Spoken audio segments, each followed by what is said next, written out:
So it's been a few weeks since I've seen you. And during that time, we learned the results of the election. Now, I was with a small group the Wednesday night after, and we had a chance to kind of talk through our emotional reactions together. But for the most part, this is the first time that we are together. And so I have a question for all of you. My question is this. How many of you have been feeling like an inner urge to withdraw? Raise your hand. Most of us? Okay. You know that feeling inside that says, I don't care anymore. I don't trust the world around me. I just want to take my toys and go home.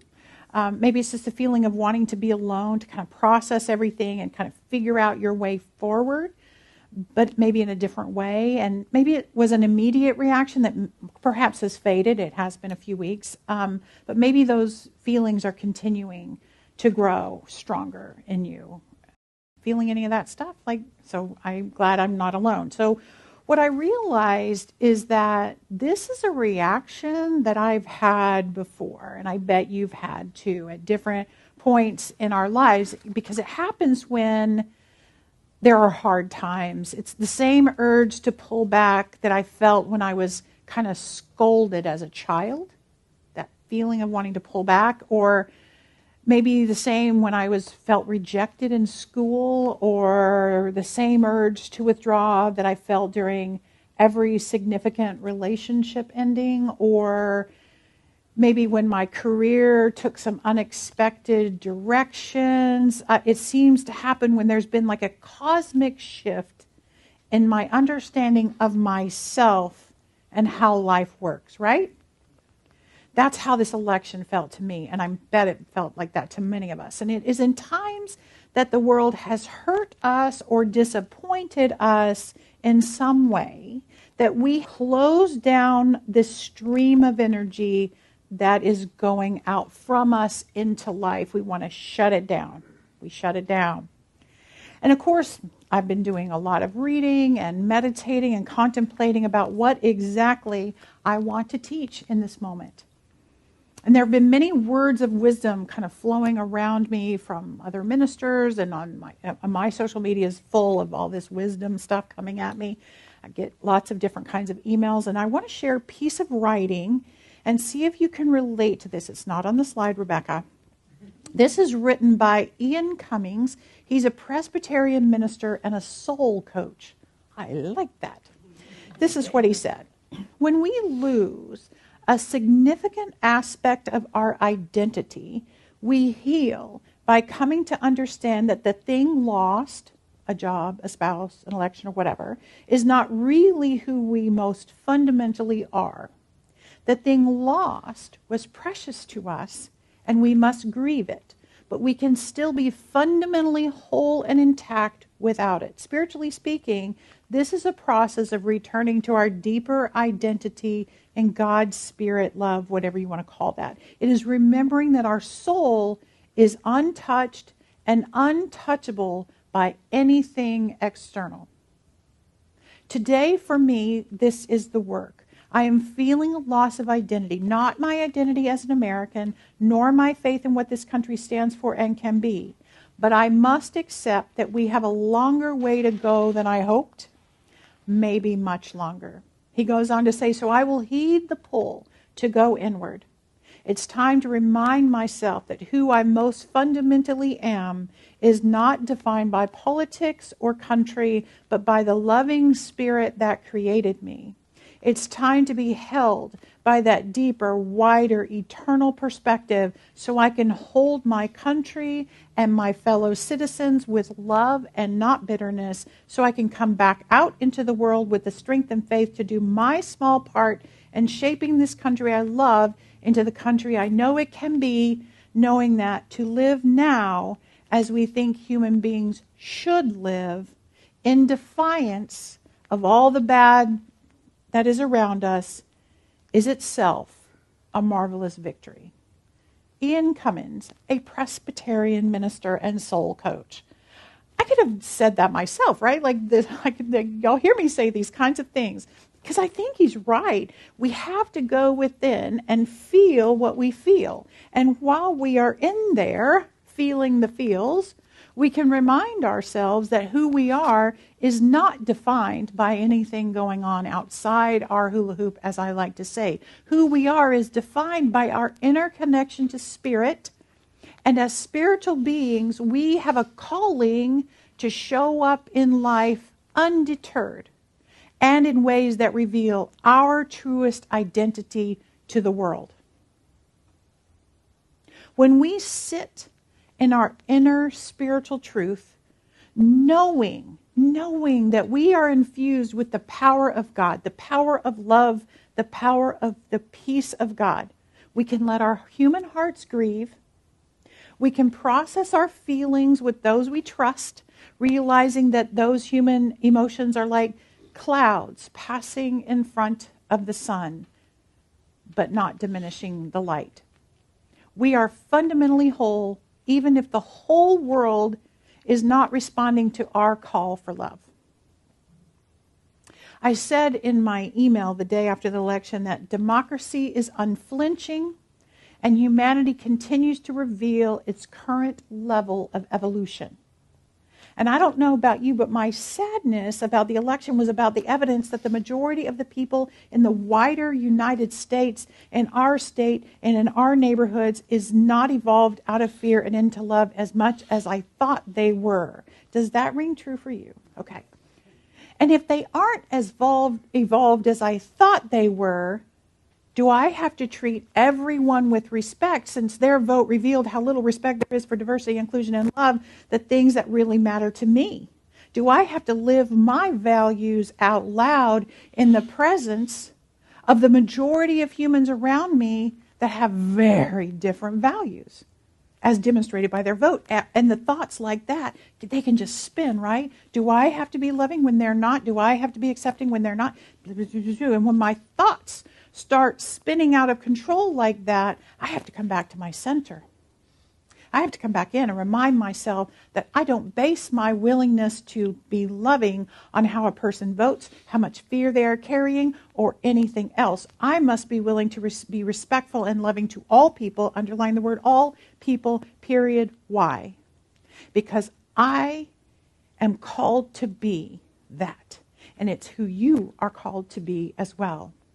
You know, I remember thinking during the hurricane responses in Florida and North Carolina, and, people were rescuing people from their homes and their cars, and, they're lifting them and boating them away and stuff. And those people did not stop to ask about the person's character or their voting inclination or their mindset or anything else before offering their rescue operation to them. Everyone was eligible for help. Why? Because they had a breath. They were alive. Worthiness or deservedness was not a measure of receiving help. That is our same calling, to be loving and respectable to all people, period. Is that easy? No. And yes. No and yes, right? When I feel like I only have a little bit of love to spread around, I only want to give it to people who deserve it, or people who have earned it, or people that I can easily appreciate. But when I have a consciousness of plenty, which is my title of my lesson today, I can give love generously to all because I know there is no lack of it. It's not going to run out if I give it to you or I give it to someone who doesn't deserve it. So the question becomes, what causes me to have a consciousness of lack rather than the spiritual consciousness of abundance? Bottom line, fear. A consciousness of lack is based on the fear that there is not enough. A consciousness of abundance is based on the knowing that there is always enough. Enough of what? Well, in this example, I'm talking about enough love and respect and appreciation. There's no lack to that. Think about it. When you have a limited amount of anything valuable, and it's your responsibility to dole it out to others, you've got to start figuring out worthiness, don't you, right? Who's going to get my precious resource, and how do I decide? This is a skill that we're taught when we're very young. Let's talk about that. So in the home, most of us were raised by parents who were very skilled at deciding which child received their limited amount of resources. Beyond financial resources, our caregivers had to decide who to give time and attention and favor to. And most of us were quick to learn that it was our behavior that was the determining factor used. Good kids received more hugs, more time, and more of our parents' attention and presence, more cookies, more privileges, more positive words, more freedom. Badly behaved children did not. And that indoctrination into worthiness, those measures followed us to school as we proved ourselves to be worthy of good grades and recognition and freedom in our school building. And then followed us where? To work. It followed us to work, where money and promotions were also given out based on worthiness. It then followed us into relationships, where we dole out affection, time, and respect based on worthiness. And that entire system is based on the consciousness of lack or fear of not having enough. In a world with a consciousness of lack, people are divided into categories of those deserving the resources and those not deserving the resources, right? Right. And that right there is our growing edge in this moment, to stop dividing people into categories, even if others are doing it. But how do we develop a consciousness of plenty? I want to share a story from, hold your breath, the Bible, to help me talk about having a consciousness of plenty. I know this is an unusual thing for me to include in a lesson, but I think you'll understand the story, which I'm sure you've heard many, many times, in a new way, hopefully new way. So this is John 6, 1 through 14 from the English Standard Version of the Bible. And if the Bible is a mystery to you, you might want to try the English Standard Version because it's easier to read. But anyway, this is what it says. After this, whatever this was, after this, Jesus went away to the other side of the Sea of Galilee, which is the Sea of Tiberias. And a large crowd was following him because they saw the signs that he was doing on the sick. Jesus went up the mountain, and there he sat down with his disciples. Now the Passover, the feast of the Jews, was at hand. Lifting up his eyes then and seeing that a large crowd was coming toward him, Jesus said to Philip, "Where are we to buy bread so that these people can eat?" He said this to test him, for he himself knew what he would do. Philip answered him, 200 denarii worth of bread would not be enough for each of them to get a little. One of his disciples, Andrew, Simon Peter's brother, said to him, "There's a boy here who has 5 barley loaves and 2 fish, but what are they for so many?" Jesus said, "Have the people sit down." Now there was much grass in the place, so the men sat down, about 5,000 in number. Jesus then took the loaves, and when he had given thanks, he distributed them to those who were seated. So also the fish, as much as they wanted. And when they had eaten their fill, he told his disciples, "Gather up the leftover fragments, that nothing may be lost." So they gathered them up and filled 12 baskets with fragments from the 5 barley loaves left by those who had eaten. And when the people saw the sign that he had done, they said, "This is indeed the prophet who has come into the world." So now I don't know about you, but this story has always been very interesting to me. And I knew it couldn't be taken literally, I knew that that was not the thing, but looking at it from a metaphysical interpretation is actually quite helpful.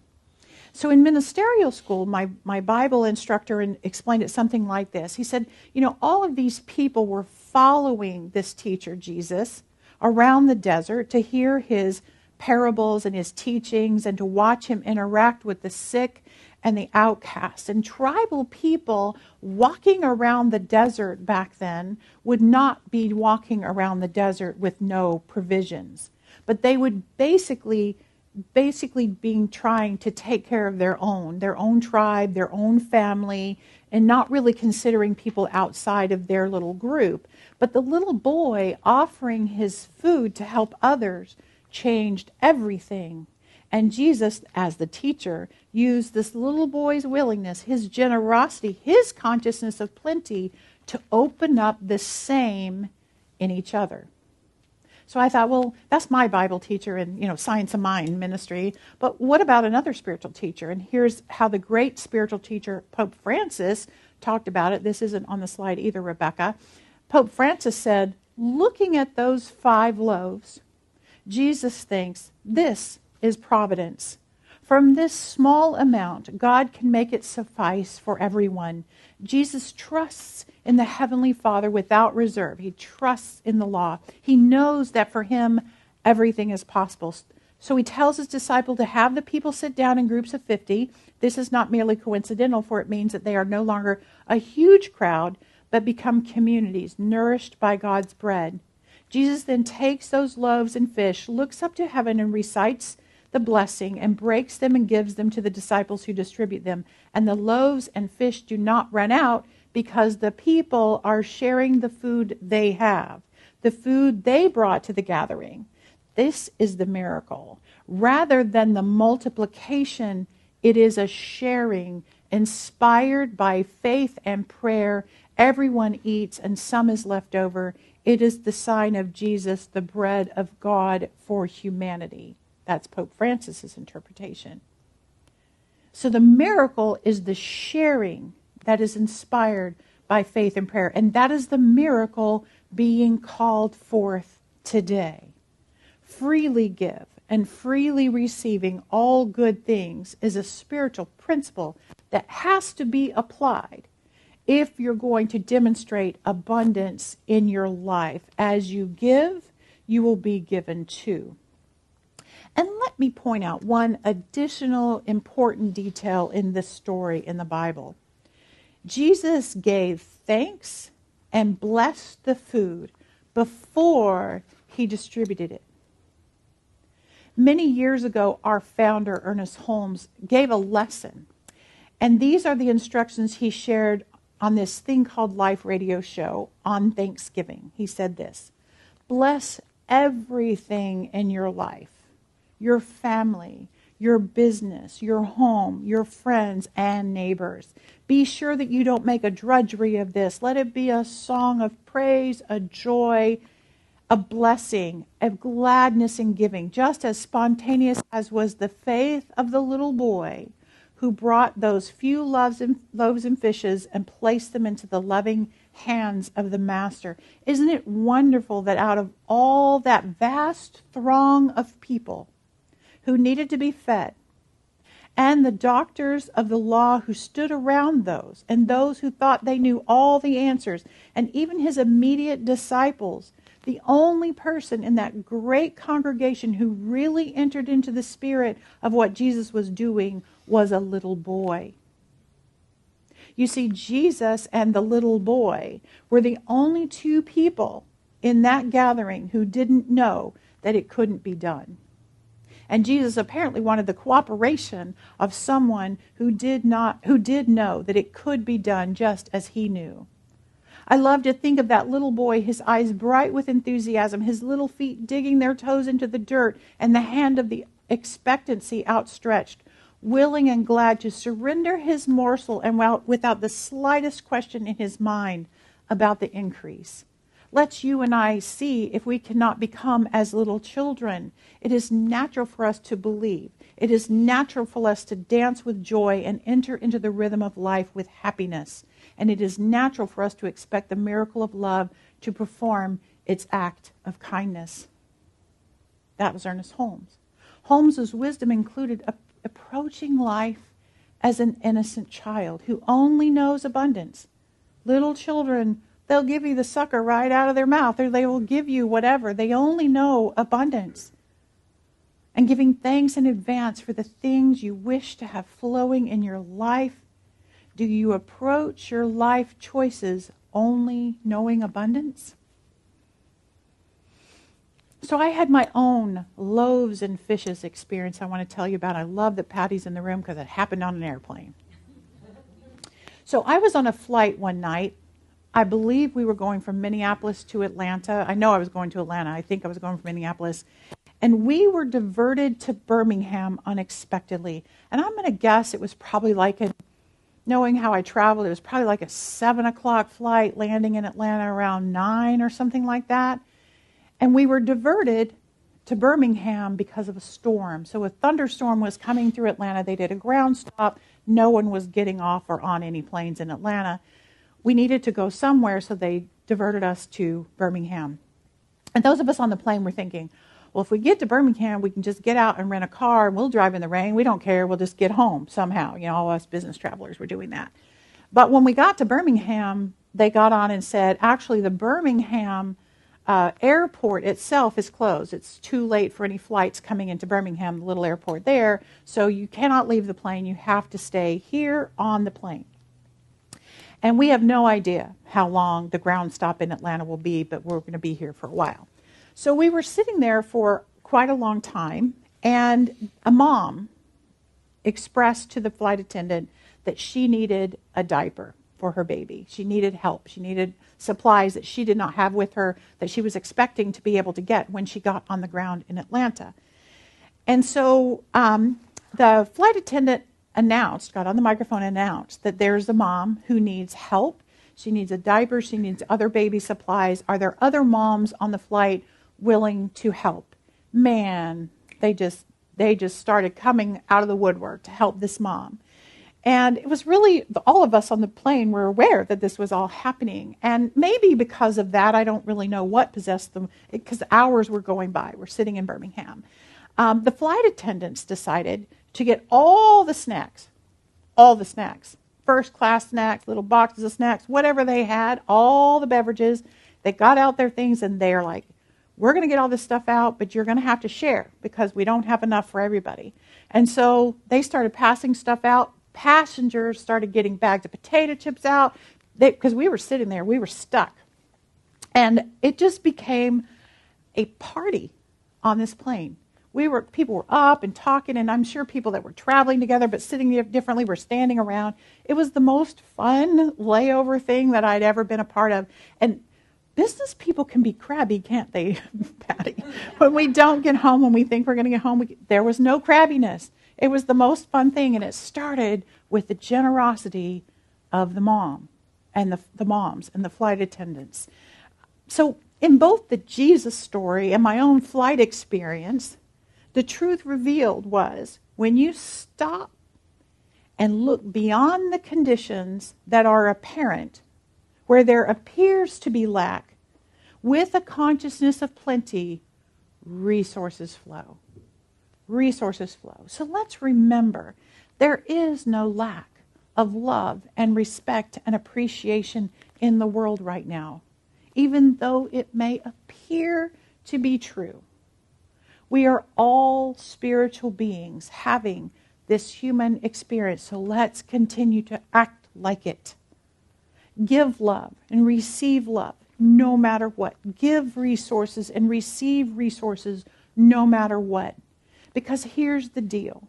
You are worthy to have everything flowing through your life in abundance, in plenty. And I'm going to close with a reminder about abundance from Reverend Scott Aubrey, whose ministry is called Spiritual Passages. And here's what he wrote. Abundance is not just the accumulation of things like bank accounts and cars. Abundance includes the enrichment of the whole experience of life.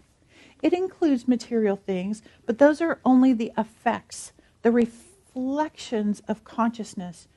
True abundance is the realization of wholeness that we develop through our awareness that God is our very life.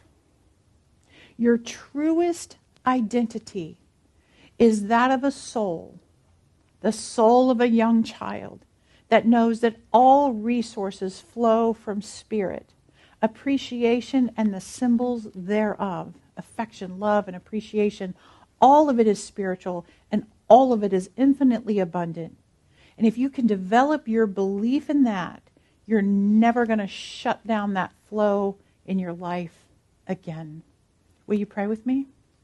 Here is what I know. What I know, and I invite you to take these words as your own, what I know is that there is nothing lacking. Nothing changed. Nothing changed since the very beginning of time. Everything that was present then is still present now, abundantly. My experience of it is my relationship to it. My consciousness, the awareness I have that I live in a world of plenty, including love and respect and appreciation and all good things. So I know that as we move from this place and take steps into our life from this point forward, we have a greater awareness that nothing is lacking. There is plenty of all good. So I give thanks for this perspective. I give thanks for this opportunity to speak my word over this moment and know that we carry it forward with our agreement to it. And we do that in this moment by saying, and so it is.